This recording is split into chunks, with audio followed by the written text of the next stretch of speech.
Hello students, मैं महेंद्र प्रताप सिंह आप सबका स्वागत करता हूं आपके अपने चैनल इंग्लिश की बात में, जहां होगी केवल इंग्लिश की बात। आज अपना चैप्टर है द रेट रेप। कहानी कुछ इस प्रकार से स्टार्ट होती है। एक बार एक व्यक्ति होता है जो तार से बनी हुई रेट रेप सेल करता रहता है। एक्चुअली ये जो रेट रेप हुआ करती थी, रेट रेप का सेंस होता है चूहेदानी।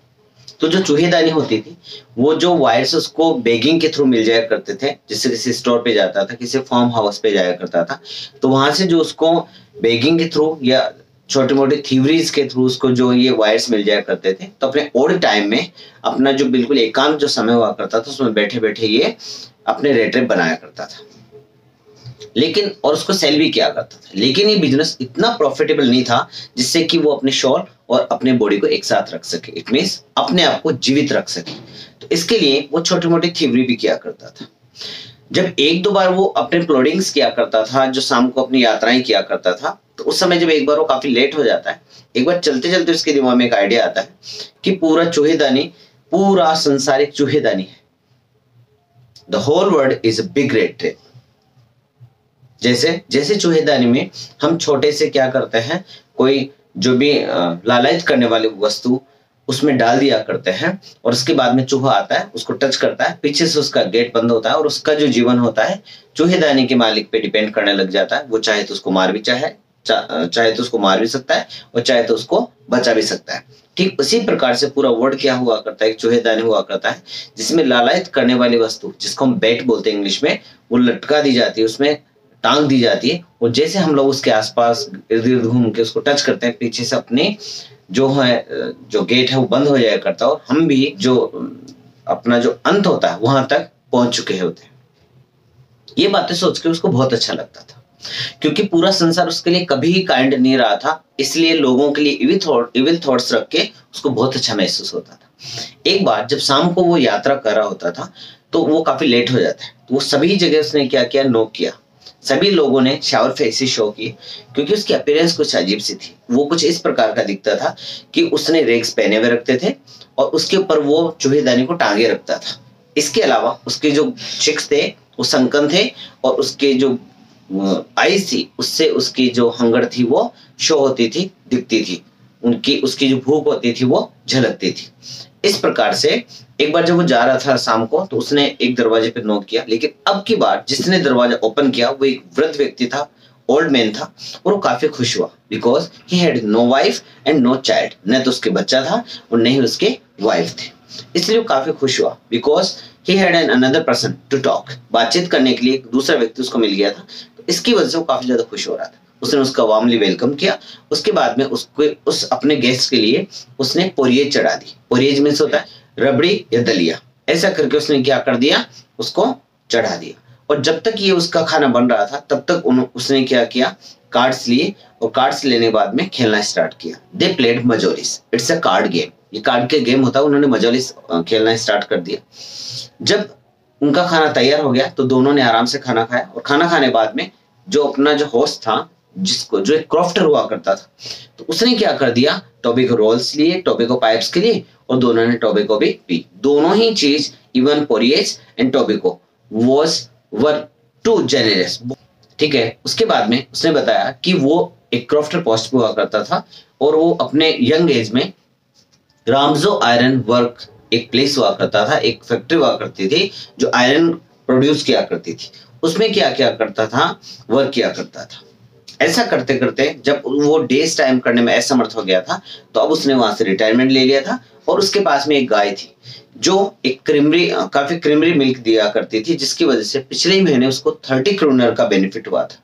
जब ये बातें वो बोल रहा था तो उसको ऐसा लगा कि जो उसका जो गेस्ट है वो उस बात से सहमत नहीं हो पा रहा था।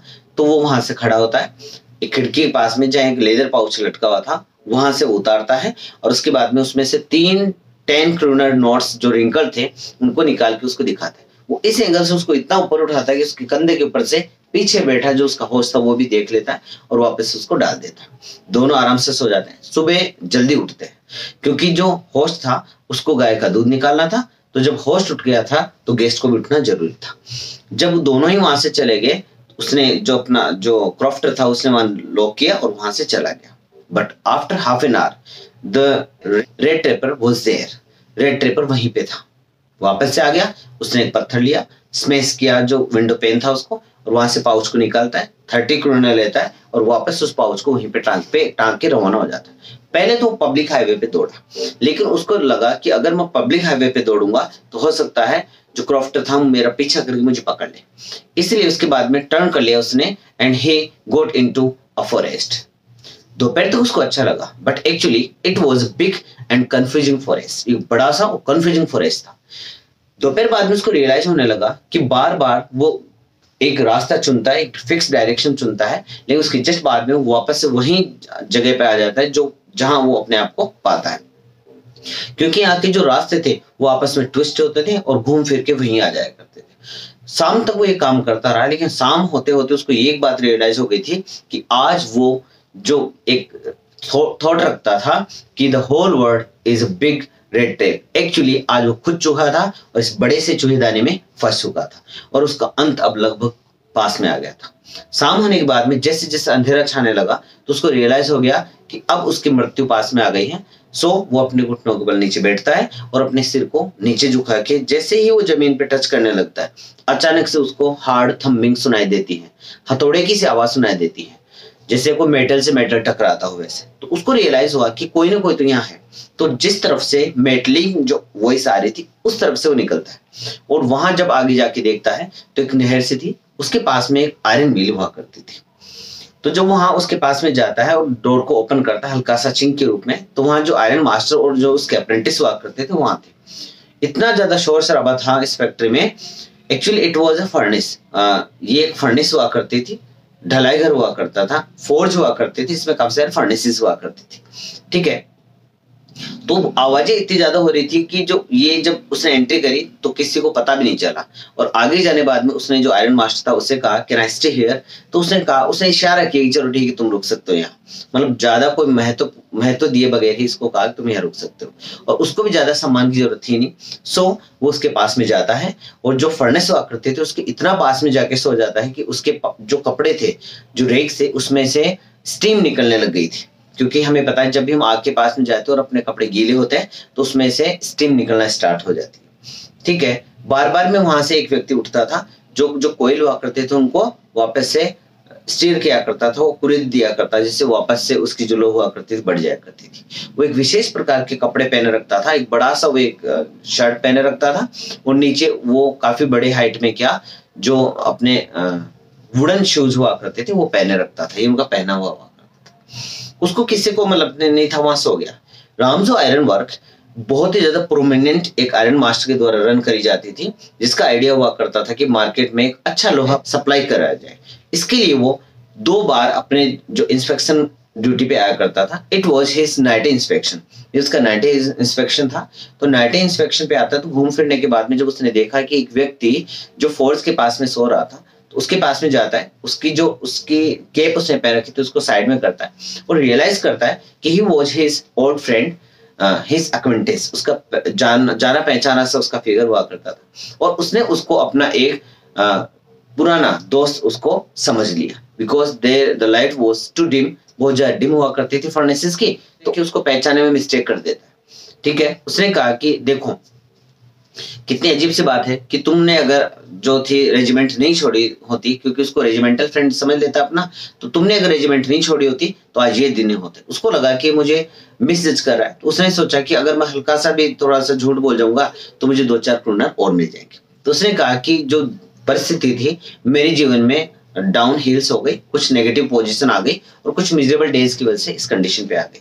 तो उसने कहा कि अब टेंशन करने की जरूरत नहीं है, तुम मेरे साथ चलोगे और क्रिसमस के टाइम का जो फूड है उसको जल्दी डिसअपीयर करने में मेरी मदद करोगे। लेकिन उसने मना कर दिया। तो आयरन मास्टर ने सोचा कि शायद इसलिए घबरा रहा है क्योंकि हो सकता है इसको थोड़ी शर्म आ रही हो बिकॉज ऑफ हिज अपीयरेंस, उसके अपीयरेंस की वजह से, उसके क्लोथ्स की वजह से। तो उसने कहा जो एलिजाबेथ थी, इट मींस आयरन मास्टर की वाइफ का नाम एलिजाबेथ हुआ करता था, वो तो पहले से डेथ हो गई थी, बच्चे यहाँ है नहीं, अभी मैं और मेरी जो एक डॉटर है एडला विलियमसन वही रहती है। लेकिन उसने बिल्कुल जब मना कर दिया तो वहां से चला गया और ये बोलते हुए निकला जो चीफ जो आयरन मास्टर हुआ करता था, हेड आयरन मास्टर हुआ करता था उसको, कि शायद ये तुम्हारे साथ में कैप्टन रहना चाहते हैं, और मुस्कुराते हुए निकल गए। एक्चुअली इसकी मुस्कुराहट कुछ और ही बात बोल रही थी। इस बात को आर्यन मास्टर तो समझ गया था, लेकिन वो नहीं समझ पाया था। वापस से वहां सो गया। थोड़े टाइम बाद में, आधे पौन घंटे के बाद में, वहां एक गाड़ी आके रुकती है और वहां एक लड़की उतर के आती है। अपने वेलेट है, वेलेट मीन्स होता है पर्सनल नौकर, जो अपने हाथ में एक फर कोट रखता था। वो आई, उसने कहा कि मुझे पापा ने बताया कि आप उनके फ्रेंड हैं और आपके साथ में काफी मिजरेबल डेज आपने स्पेंड किए हैं, लेकिन जो भी हुआ वो काफी गलत रहा। अब हम चाहते हैं कि आप हमारा जो क्रिसमस का जो इवेंट है उसको आप हमारे साथ में स्पेंड करें। जब उसने बिल्कुल मना कर दिया तो उसको ऐसा लगा कि हो सकता है कि ये कहीं ना कहीं डर रहे हैं हमारे पास आने से। तो एडला ने कहा कि जैसे आप जा रहे हैं वैसे वैसे आप फ्रीली वापस आ सकते हैं, आपको वहां कोई भी ट्रबल नहीं होने वाली, आप टेंशन नहीं करें। ऐसा बोलने के बाद में, क्योंकि उसका जो मैनर था बातचीत करने का, वो बहुत ही ज्यादा फ्रेंडली हुआ करता था, अमेबल हुआ करता था, तो वो मना नहीं कर पाया। So he accepted the fur coat और उसके साथ में चला गया। जब वहां जा रहा था तो उसको रियलाइज हो गया था कि actually now he was going to throw himself in front of a den. एक डेन जो लोयन की माद हुआ करती है, लोयन की जो गुफा हुआ करती है, उसके सामने उसको अपने आप को फेंका दिया था उसने। जब वहां जाता है, रात को वहां आराम से सो जाता है और उसके बाद में जब सुबह उठते हैं तो सुबह दोनों जो पिता और जो पुत्री थे आपस में बातचीत कर रहे थे कि जो इनके साथ में है घटनाएं गलत घटी। लेकिन जो एडला थी वो बहुत ही ज्यादा मोडेस्ट और काइंड हुआ करती थी, लेकिन अंडरस्टैंडिंग भी बहुत ज्यादा हुआ करती थी। उसने अपने पापा से कहा कि पापा, लास्ट नाइट जब मैं उनसे फर्स्ट टाइम मिली तो मुझे 1% नहीं लगा कि वो बहुत एजुकेटेड पर्सन है और बहुत ही ज्यादा कोई एक अथोराइज कंडीशन पे रह चुके हैं, पोस्ट पे रह चुके हैं।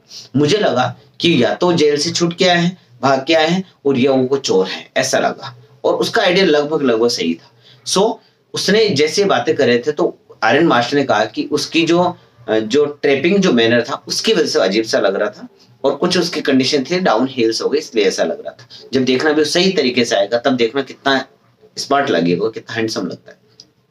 लेकिन पहले हमें एक काम करना है, पहले उसको कुछ खिलाना पिलाना, उसकी हड्डियों के ऊपर मांस चढ़ाना है, मीन्स थोड़ा हेल्दी बनाना।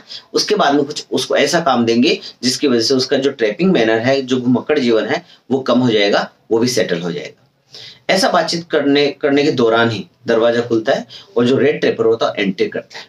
लेकिन एंट्री करने के साथ ही आर्यन मास्टर गुस्सा हो जाता है, क्योंकि उसको लगता है, क्योंकि जो लास्ट नाइट उसको देखा था, वो तो उसका जो आइडिया था वो था कि डिम लाइट थी इसलिए उसको पहचान नहीं पाया था। लेकिन अब जो ब्रॉड लाइट थी, डे लाइट थी, उसमें उसको जब देखा तो वो अब मिस जज नहीं कर सकता था, अब अपने आप को डिसीव नहीं दे सकता था। डिसीव नहीं सकता, धोखा नहीं दे सकता था। तो उसने कहा कि हु आर यू, तुम कौन हो, तुमने मेरे से चीटिंग करी है, तुम तो मेरे दोस्त हो ही नहीं। तो उसने कहा कि देखो इसमें मेरी कोई मिस्टेक नहीं है, आपने ही मुझे यहाँ बुलाया है, ठीक है, लेकिन कहा कि मैं तुम्हें अब पुलिस के हवाले कर दूंगा अगर तुम यहाँ से नहीं निकले। तो जाने से पहले एक ही बात बोलता है कि अभी तक कुछ नहीं बिगड़ा, मैंने केवल आपके जो कपड़े हैं वो पहने, क्योंकि उसने सूट पहन रखा था आयरन मास्टर का, और इससे ज्यादा क्या, मैं मेरे रेग्स वापस से पहनूंगा, फटे पुराने कपड़े, और मैं यहाँ से चला जाऊंगा। लेकिन एक बात ध्यान रखना, जिस प्रकार से मैं एक चूहीदानी में फंस गया उसी प्रकार से आप भी एक बड़ी सी चूहीदानी में फंसेंगे उस दिन, क्योंकि पूरा संसार एक बड़ी सी चूहीदानी, आप भी एक दिन फंस जाएंगे। And I mean it. ये बात बोल के कि अभी तुम यहाँ से जा सकते हो, बहुत ज्यादा हो गया लेक्चर। लेकिन जैसे वो जाने लगता है, एडला जाती उसका हाथ पकड़ लेती कि नहीं पापा, इसको जाने नहीं देंगे, क्योंकि इसमें इनका कोई फॉल्ट नहीं, हमने इनको इन्वाइट किया है। Even we are very happy, हम बहुत ज्यादा खुश हैं आज, क्योंकि आज हमारे साथ में एक गेस्ट है जो हमारे साथ में इतने सालों से जो हमने क्रिसमस सेलिब्रेट किया, we were only both you and me, आप और मैं ही थे, लेकिन today we just feeling too good, आज हम बहुत अच्छा महसूस कर रहे हैं। श्योर। सो उसने कहा कि नहीं बेटा, एक दिन तुम पछताओगे इसका पक्ष लेके, कि जो भी होगा मैं इसके पक्ष में हूं, जो भी होगा मैं संभालूंगी, ठीक है। इस प्रकार से उसको ले जाके बैठा देती खाना, और उसको खाना डाल देती। खाना खाते समय जब तो उसने खाना खाया, उसने उस एडला विलियमसन की तरफ देखा कि कितना अच्छे ढंग से उसने उसको ट्रीट किया था। खाना खाने बाद में आराम से सो गया, कोई ट्रबल नहीं करी उसने, सोफे पे आराम से खूब लेट के आराम से अपने आप को फैला के वहां सो गया। शाम को उसको उठाया गया तो जो क्रिसमस ट्री था उसको लिटअप किया गया। तब तो उसको वो ब्लिंक कर रहा था, उसकी आंखें टमटमा रहा था। उसके बाद में उसने खाना खाया और वापस से सो गया। पूरी आराम से पूरे दिन भर सोया रहा। सुबह जब उठे तो उस समय जब तक वो जल्दी क्रिसमस की सर्विस के लिए वहां से चले गए। जब वो चर्च जाके गए तो उनको लगभग लगभग 10 साढ़े 10 बजे के आसपास, इट मीन लेट मॉर्निंग, उनको पता चला कि उनके एक क्रॉफ्टर हुआ करता था जिसको एक रेड ट्रेपर ने लूट लिया था, और जो रेड ट्रेपर जिसने लूटा था वो उनके घर पे ही है। ये बात सुनते आयरन मास्टर को अजीब सा लगा कि ये लो, मैंने कहा था एडला कि वो ऐसा व्यक्ति है जो हमारे पूरे घर को लूट के ले जाएगा। वो वहां से फटाफट दौड़ के घर पे आता है, और फटाफट जब उतरते हैं तो जो नौकर थे उनसे पूछा कि जो आयरन मास्टर क्या अपने जो रेड ट्रेपर था वो कहाँ गया, जो एक व्यक्ति था। तो उन्होंने कहा कि वो तो चला गया। तो पूछा कुछ लेके गया, कि लेके कुछ नहीं गया, वो कुछ दे के गया, जो कि एडला विलियमसन के लिए है। एडला विलियमसन के लिए उसने एक पैकेट छोड़ा था, और उसको इतने टाइटली, इतने बुरे ढंग से रेप किया हुआ था, लपेटा हुआ था कि उसका जो इंटरनली मैटर था वो भी बाहर दिख रहा था। जब उसने उसको ओपन किया तो वहां एक छोटा सा रेड ट्रेप थी, और उसके अंदर एक कार्ड था, एक नोट था, और 3 रिंकल 10 क्रोनर्स नोट हुआ करते थे। तो उसने जब निकाला तो उसके ऊपर लिखा हुआ था कि आप इसको एक्सेप्ट करने की कोशिश करें, आपने जो बहुत अच्छा व्यवहार किया उसकी वजह से मैं अपने आप को चेंज करने में सफल रहा हूं।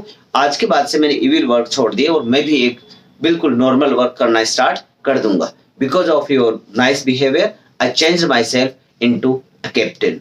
योर वॉन स्नेहल, आपका जो वॉन स्नेहल था, जो उन्होंने सिग्नेचर किया था इस रेड ट्रेपर ने, वो वहां राइट करता है, और उसकी इसी के साथ में अपनी कहानी कंप्लीट हो जाती है। उम्मीद है इससे रिलेटेड पूरे जो भी क्वेश्चन थे आपको एक छोटी सी समरी में लगभग 15 से 16 मिनट की जो एक अपना वीडियो उसमें क्लियर हो गया होगा, और आप इसको एक अच्छे क्वेश्चन के रूप में भी बना सकते हैं। अगर आपको वीडियो अच्छा लगा हो तो लाइक, शेयर एंड सब्सक्राइब करना बिल्कुल नहीं भूलें। आपका अपना खुद का चैनल है। Thank you, thanks a lot.